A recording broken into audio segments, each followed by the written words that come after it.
morning po, attorneys. Ano po kailangan nila? Hinahanap po namin si Attorney Eira Simons. Bakit niyo hinahanap yung anak ko? I'm Attorney Eira Simons. Anong kailangan niyo sa akin? Gusto ko lang sana naming imbitahin sa presinto for questioning.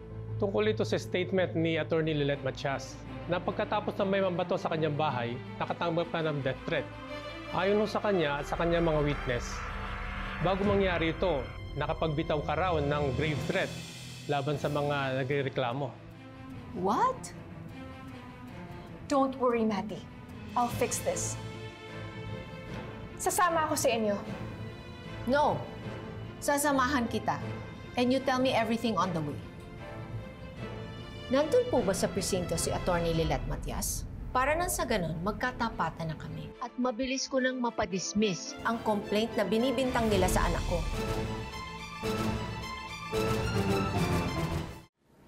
Attorney Meredith Simmons, counsel and mother to Eira Simons. Pasensya na late kami dahil may dinaanan pa kami. I don't have much time for nonsense, so let's go straight to the point. Nonsense. Ay, nakakainis eh. Ang yabang. Kayo kaya makatanggap ng death threat? Okay, let's avoid this Matias drama and get straight to the point. So apparently, my daughter here was called to come for questioning because of a probable something that happened to your house? So, on what grounds? Grave threat. Nung inaawat namin sa bar si Eira dahil lasing na at gustong manakit ng customers, pinagbuntunan niya ako ng galit niya. Kahit ipahawak sa'yo yung kaso ni Satanas, mananalo ka pa rin! Ikaw yung pinupuri! Ikaw yung pinapalakpakan! Minamahal! Ano bang meron sa'yo, Lilet, ha? Pwede ba tama na kung hindi? Kung hindi, ano? Ha? Anong gagawin mo? Anong gagawin ko? Dahil kung hindi, malinaw na may gagawin siya sa akin. Malinaw na may gagawin sa'yo? Are you even sure, attorney? Because I get drunk, but I never forget. You cut her off bago niya sabihin ang gagawin niya sa'yo. So there was no threat in that statement. Bago kami pumunta dito, dumaan kami sa bar at kinuha ko ang footage ng CCTV camera. Bago tayo salita ng salita, mag-ingat tayo. Because your probable cause may not merit the case. Sige, wala talagang maririnig sa CCTV, pero mas kita dyan yung pananakit sa akin.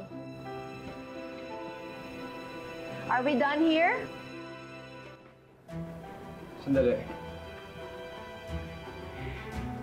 Hindi lang sa bar nag-threaten si Eira kay Lilet. Lahat mo sa kanila ay pinag-usapan natin nung huli tayo nakita.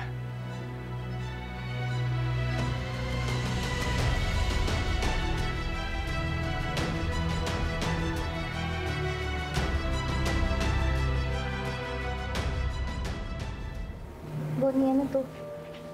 Nung kakasal ako ng workspace ko, nakita ko si Eira sa labas nag-aabang. Nakikiusap, makipagbalikan. Tinanong niya ako kung anong pwede niyang gawin para balikan ko siya. Baka tao ka. Subukan mong hanapin sa puso mo yung kabutihan.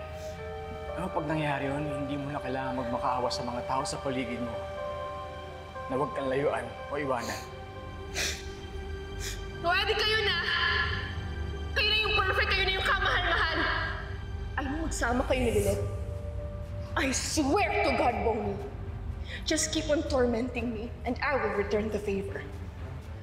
Humanda kayo. Lalo na si Lilet. Yun. Malinaw yun. Diretsong banta yun dahil binanggit niya mismo ang pangalan ng anak ko. Ano kayo ngayon? Sagot!